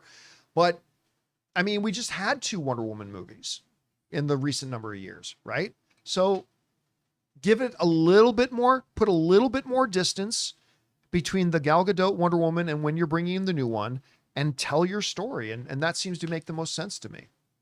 All right, what's next? Brian says, okay, hear me out. John Wick 5, The Wick Avengers. LOL, but really, with how popular the series is getting, I could see them doing a big team up movie with characters like Ballerina, Kane, Akira, the Tracker, Halle Berry, or whoever's had a shtick. Thoughts? Yeah, you could. I think, listen, Keanu Reeves, can you confirm this for me, Jonathan? Sure. I think Keanu's in his 60s now. Let's look. I think if he's not in his 60s, he's in his late 50s. Yeah, 60 on the dot. He's 60 on the dot. Okay, so Keanu Reeves is 60 years old now, which means he can't do this much longer, right? Not the way he likes to do them. God, he's so good in Ballerina. Anyway, but he can't do it much longer. So I think there will be a 5, and I honestly think 5 is going to be it. I think the 5th one will be it. I think they'll still do spin-offs in the universe. They'll still be the continental cinematic universe, if you will. But I think the 5th one will probably be it. And I don't think it is a crazy idea for them to do a greatest hits sort of thing. Bring back the Halle Berry character. She was great. Mm-hmm. Now they're doing a Kane spinoff as well, but bring in Kane, bring in the Ballerina, bring in all that, and have like one big, maybe it's the final stand against the table or whatever it's going to be. But there is some big threat, maybe even a threat to the table. And like, these guys got to actually protect. I don't know, but I like the idea of doing that. I think they absolutely could. Now, I guess somebody in the live chat saying, John, 60's young. I know I'm not saying that. I'm not saying Keanu Reeves is an old man, but I am saying after 60, there's still everything you can do, but the type of stuff he does for John Wick is going to become a little bit more limited, right? When you look at the way he likes to do John Wick, and he has said so himself. So, and when you're talking that we're probably at least 2 to 3 years away from getting a John Wick 5, now you're talking about him being 62, 63, and probably not planning another John Wick film when he's 66. I'm just saying that he's only got so much more time to do that type of bonkers, personally doing his own stunt stuff, gung fu kind of things. He's running out of time to do that. So I think he could do 5, and I think he could bring all those guys together. All right, what's next? Anonymous says, in quotations, I'm an attorney. You know she's underage? No, you told me you were 19. Yeah, well, she's 12. This show is a gem. Thank you for evangelizing this gem of a show, Shrinking for All. But listen, I often run out of things or at least I start having some conflict about which element of Shrinking is the best thing about it. Is it that it's so heartwarming and endearing? Sometimes I feel like that's the best aspect of it. But really, when it comes down to it, it is a ripping, hilarious show. It's so emotionally deep and very touching and satisfying and all that kind of stuff too. But at its core, it is just rippingly hilarious with some of the best written dialogue I've ever seen in a show. Like, it's right up there with Schitt's Creek for me. It's just that the writing is so quick and the characters are so well done. Anyway, yeah, guys, you got to be watching Shrinking. It's fantastic. All right, what's next? Raymond says, double Pinoy Pride. Congrats to Nicole Scherzinger and Darren Criss for their respective Tony Lead Actress and Lead Actor awards. When Nicole mentioned Ohana, if Disney made a Hook-type sequel with it to Lilo and Stitch, she could play an older Nani and Anne can be Lilo. I have not watched the Tony Awards. I mean, I should, because listen, I've often said you can have great actors on the screen, but like the best are on stage. That's a different level of act. That's why some of the great actors you hear about them doing stage, because that's truly where you're live, you're in front of a real audience. It's a different thing. That's part of the reason why I'm so excited about the girl they've cast to play Hermione for the upcoming Harry Potter series. Because they literally got her off West End. Like, they literally got a quote-unquote Broadway star who was starring on Broadway, London's version of it, to be Hermione. I'm sorry, you can't do any better than that. That's the best. And so, so I should watch the Tony Awards, but I didn't. I heard Cynthia Erivo hosted. So I'm curious to know how well she did. All right, what's next? We got Goose Duck, who says, I really hope that the movie theater industry never dies. I don't care what anybody says, but for me, watching movies in theaters is much more of an entertaining, immersive, and satisfying experience than watching a movie at home. It just is. I mean, it's not up for debate. It just is. Like, yeah, you could sit on your stupid ass in your same stupid couch in the same stupid living room that your ass is planted in 23 other hours of the day, all 7 days of the week, and just watch another movie there by yourself. To me, and I don't expect everybody to look at movies the same way I do, but to me, movies are experiential events. They're experiential events. My favorite days are still, I've been saying this for over a decade, guys. My favorite days are days that I wake up knowing I'm going to the movies today. It's my favorite days. Hell, Ann and I and Matt, who was in here the other day, and one of Ann's lifelong best friends, Jay-Lynn, we're going to go see The Materialists on Thursday. But you know what? I'm counting down the hours to Thursday because we're going to the movies. Experienced on the biggest of screens with the best of sounds, surrounded in a crowd with other people. Like, I'm sure riding a ride at a theme park by yourself would still be fun, but ride it with 40 other screaming people. It's way better. Watching a movie in a theater is just better. It just is. And that's why filmmakers themselves constantly say, you watch the movies are made for the big screen. You watch them as events, as a community with people, and nothing will ever top it. It's the best thing in the world. And that's why I get so mad when I see movie theaters kind of ruining it, but it is still the best way to watch a movie. Anyway. All right, what's next? We got Gutter Guzzler. A long time ago in a galaxy far, far away, a certain category of movies stopped being released after they were announced, even with the original writers and directors. Oh, wait, that's our galaxy, and it's now. Help us, George Lucas. You're our only hope. I don't understand what they were saying. I think they're complaining about Star Wars movies being announced and then canceled. Oh, well, yeah. I mean, there's that. But by the way, I will always have a shrine to George Lucas in any house I live in from now on. I worship George Lucas. No, after what he did with the prequels, George created the universe. Awesome. It's other people need to do it now. I don't want George Lucas coming back to do more stuff. Jar Jar's the key to everything. He literally said that. And it turned out to be true. Just not the kind of key we were looking for. Yeah. Anyway. But yeah, this whole thing, that is one of the, I've had two big reasons, for the past 6, 7, 8 years, however long it's been, that I've said Kathleen Kennedy needs to go. And I say that with all due respect. Kathleen Kennedy is a legend. She's one of the all-time greatest producers in the history of the business. But that doesn't mean she's the right choice to be the head of the studio. Being a great producer doesn't mean you'll be a great head of a studio.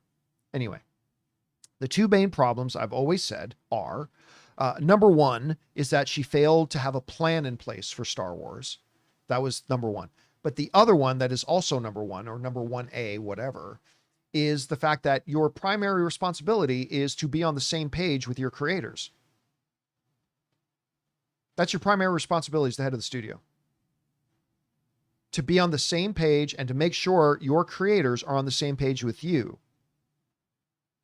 And time after time after time after time after time after time after time, she has failed to do that. With this project coming, now it's not. Now this project's coming, now it's not. Where's this Kevin Feige Star Wars movie? Where's the Taika Waititi Star Wars movies? Where's the Rogue Squadron movies? Where's this movie and that movie and all these movies that keep getting announced and stuff like that and keep coming out that they're making this and then they don't. And not only that, but movies they literally get into the process of making only later to find out you're not on the same page as your creator. Listen, I like the Star Wars or the Solo movie. I like that movie. It's a fun little space adventure movie. I like it. It's fun. I enjoy it. But that was despite the fact that clearly she failed to get herself and Lord and Miller on the same page creatively because Lord and Miller was making a completely different movie than she was expecting. That's her fault. She's the head of the studio. You look at what happened with Rogue One and you look at what happened with what went on with the sequel movies and all that kind of, like her inability to create a plan, but most importantly, her inability to ever get on the same page and ensure she's been on the same page with her creators.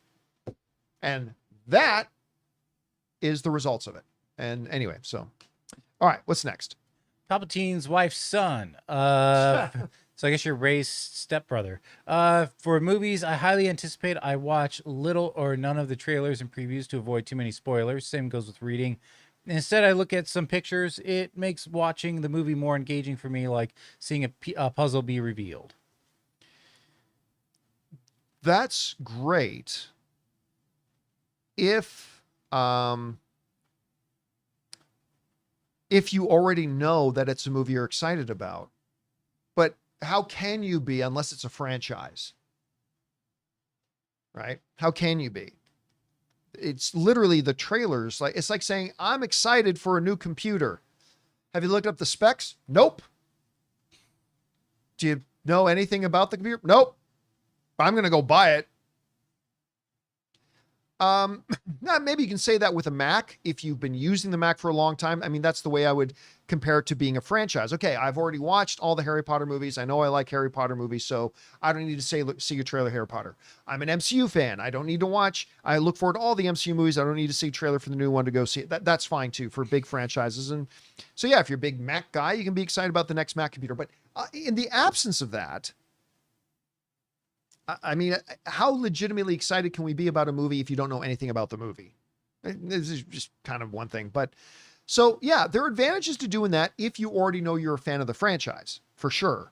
But for other things, I mean, be an informed consumer, right? You're spending money, and more importantly, you're spending time to go and see these. Time is something you don't get back. So make sure you're an informed consumer to make sure it looks like it's something you're going to like. That's why I always encourage, watch the trailers and read some reviews. You know, get some unbiased people who have nothing to gain or lose if you like or don't like the movie opinions, and watch their marketing for it, and then make a choice. All right, what's next? Disney Gifts by Bryce says, hey, John, I was curious, did you ever end up seeing the Phoenician Scheme? I saw it Sunday, and I don't know if it was the fact that I was tired from the week or not, but I fell asleep 3 different times. I like Del Toro, but overall, it didn't work for me. I didn't. It just doesn't look good to me. Now, I've heard some good things about it, but then I started hearing from a couple other people like yourself who didn't like it so much. So I just opted to take a pass on it. Again, it's almost sacrilegious to say it. I've fallen out of favor with Wes Anderson movies. The French Dispatch I didn't like very much. What was it called? Oh, something city, not Comet City. Oh, Asteroid City. Thank you. Asteroid City. I didn't think it was very good. I didn't like the French Dispatch. And this just looked like Wes Anderson doing a spoof of a Wes Anderson movie. So I took a pass on it. I'll probably watch it at some point, but I took a pass on it. All right, what's next? Tom says the writer Fountain of Youth is James Vanderbilt. His great-grandfather died on the RMS Lusitania, which is a big part of the story. So it feels like he wrote the screenplay around that. Movie's not great, but I kind of respect that. I didn't know any of that. I mean, that's interesting. The movie was still terrible. Yeah. Hey, listen, I've had some people write saying, hey, I kind of like that movie. That's good. I mean, I'm not trying to, if you like that movie, I'm not trying to talk you out of it. I'm just saying, for me, as somebody who is a big fan of John Krasinski and a big fan of Guy Ritchie and a big fan of Natalie Portman and a big fan of this kind of movie, I was tremendously disappointed in that film. I thought it was really bad. But that doesn't mean I'm trying to talk you out of if you did like it. But again, that is some interesting background information on it. It doesn't make the movie any better, but it is kind of cool to know. All right, what's next? Logan Vaughn says he used church terms. Dave Filoni is youth pastor material. His hot spot seems to be teens and 20-year-olds. Well, you got to be careful how you use that term. Yes, I love his Clone Wars and Rebels. His tone just feels young adult. He hasn't yet earned the right to be the main guy over literally all of Star Wars. It's kind of a funny analogy. Yeah, I know. Actually, I kind of like it. Yes, he 100% has not earned. He's earned being a creative director. He's earned being given more opportunities. He has not earned being the head of Lucasfilm. Like, it just hasn't. Now, lest anybody want to say, well, George Lucas kind of picked him. I want to remind everybody that George Lucas also personally picked Kathleen Kennedy to be the head of Lucasfilm. How'd that turn out? Anyway. All right, what's next? Anonymous with a $20 tip. Thank you, Anonymous. Hi, John and crew. Love your show. Here in the UK, Odeon Cinemas, which is owned by AMC, do not give film start times, but they do give the end time. It's then easy. Wait, what?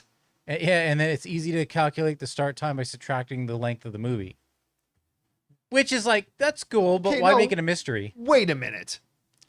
Obviously, I don't live in the UK. There is no way that they just advertise the end time of the movie and you got to then do math to figure out what time the movie starts? I guess if it's I 7 p.m., it's a cannot 2-hour believe movie, that but that's true. it ends at 9:30. You know, it starts at. I've got other people in live chat saying that's not true. Yeah, that's preposterous. Although I wouldn't be against that, because then I would know exactly when to show up to avoid all the commercials. Like if you told me the end time and the actual runtime of the film and let me do my calculations and actually figure that would be, I'd be fine with that, but there is no way they do that. Yeah, people say I live in the UK. This is not true. Yeah, so anyway, there's that. Anonymous, but thank you for the $20 tip. Anonymous says this approach works nearly every time of the film. Oh, okay. I didn't realize it was a continuation. Film ends and therefore starts early. It is generally possible to complain and get a refund. View cinemas in UK also give film end times. However, the other major chain, Cineworld, does not. Maybe it's in a certain region. I can believe, again, I don't live in the UK. I'm not there. I don't have any firsthand information. So I can't say either, but I can believe that they advertise the end time. I cannot believe they do not advertise the showtime, though. I don't believe that. I just don't believe that. But I love the idea of also advertising the end time of the presentation. Again, there are people who are babysitters and they need to be places so they can know exactly when they're going to walk out of the theater. I like it, but I just cannot believe they don't tell you the showtime. I just can't. Again, maybe I'm wrong, but I'm just guessing, but I just can't believe that. Anyway. All right, what's next? Let's see. They said, I have read online that at one time the AMC app in the USA did show movie end times if you added a reservation or showtime to the calendar in the app. Does anyone know if that's still true? In any case, good luck with your quest for clarity. If so, that's kind of hidden. That's buried. I use the AMC app nearly every day. I've got it open right now. I have never seen in there that it advertises end time. Yeah. Listen, I think there is one answer to everything. Advertise showtime, but also advertise movie start time. Showtime starts at 7, movie begins at 7:31. If you just did that and you gave people the choice, no problem. Show 1,000 trailers, show every commercial you want. I don't care. I just think if people are paying you to be there, you fucking owe them the information of when the movie actually starts. Anything else is manipulation. Tell me I'm wrong. Anything else is straight up manipulation. If you pay $18 or $21 or $22 for a movie ticket, you are fucking owed actual, real, honest start time. Say showtime starts at 7, great. You can do that. Movie starts at 7:28. If we pay you $20+ for a ticket, you fucking owe us that. It is the least you can do. Otherwise, you are manipulating the situation. You are tricking your audience. You're stealing the audience's time who did not pay $20 for fucking commercials. Just advertise the actual, include in your advertisement what time the actual movie starts. Again, I dare anybody in a movie theater industry to write to me and tell me how that would be bad for moviegoers. Go ahead. The challenge is there. Go ahead. Anybody, any exec at Regal, any exec at AMC theaters, any exec at whatever. Go ahead. Write to me and tell me how including that information to your paying customers is bad for moviegoers. Go ahead. I'll wait. Go ahead. Send it in. I think you're going to get a text from Kevin Feige before that. All right. What's next? Brian Garcia, happy Monday, guys. Last night, my girlfriend and I finally fell victim to AMC's inconsistency. Showed up for Kevin Smith's Dogma 15 minutes after the posted showtime to find the movie had already begun. We expected 20 to 20. Yeah, but whenever they do the anniversary movies, they don't run that many ads. But it's not just that. That's one of the big problems too. When people say, oh, well, just go 20 minutes late. Problem is, there's been at least a couple of times I've done that and they've thrown you a curveball and they actually only played 12 minutes of trailers this time. And I missed the first 10, 15 minutes of the movie when I still thought I would be getting into the theater with another 5, 10 minutes to go of trailers. If there was at least consistency, we could plan around it, but they don't. And you know what? I'm convinced they do it on purpose to say, yeah, moviegoer, you could come 25 minutes late, but I don't know. It'd be a shame if we mixed it up and you missed the first 10 minutes of the movie and we're not giving you your money back. So it'd be a shame if you miss some of the movie. You best just come when we tell you to come. Fucking assholes. Anyway, all right, what's next? Anonymous says, this is our final tip. Every time you phrase something as stealing your time, like the AMC ads, I can't help but think of the film In Time with Justin Timberlake. Yep. While it is far from a perfect film, that concept gives me serious anxiety. The idea that currency is your lifespan is terrifying. You know what? Again, time, you spend money going to the movies, but the thing is, you also spend time, and time you cannot recoup. But going to that movie, that Justin Timberlake movie, it's not a very good movie, but the premise is brilliant. The premise is brilliant. The basic premise of the movie is time is the currency. Mm-hmm. Like everybody, if I remember, it's been years since I've seen it, but everybody's got literally a countdown clock Right. on them. And when your clock hits 0, you die. It's And a when little you like go to- Logan's Run. Yeah. When you go to work, you get paid in time. So your paycheck is literally time being added to your clock. And if meanwhile, the super uber rich, they've got billions of years or whatever, right? But you literally get paid in time. But so again, not a very good movie, but the premise is brilliant. And yes, that's the thing. These movie theaters are stealing your time. They are forcing you and manipulating the situation into making you watch commercials. Then you've already paid and they're stealing your time. That's why I just say, hey, movie theaters, just tell us what time the actual movie starts. Go ahead and say showtime 7:30, but then have the balls to be honest with your paying customers and just tell us movie starts at 8:02. Movie starts at 7:55. Just tell us that. That way we have the choice. We want to come and sit down a few minutes early and watch some trailers. That's our choice. We've paid you. And if we don't, well, we know when we need to be there by. Anyway. And guys, that'll do it for today's installment of the John Campea Show podcast. Thank you so much for being here and making our little show part of your day. Big special thank you to all you guys who sent in the questions. Number one, because you gave us great fun things to talk about. But number two, you supported this channel as you did it. And all of us involved with the show, thank you guys so very much for your support. Hey guys, don't forget to come on back and join us again tomorrow. We'll all be back again here. I want to thank, of course, Robert Meyer Burnett, who's probably home by now. Also, Jonathan Voico. Till tomorrow.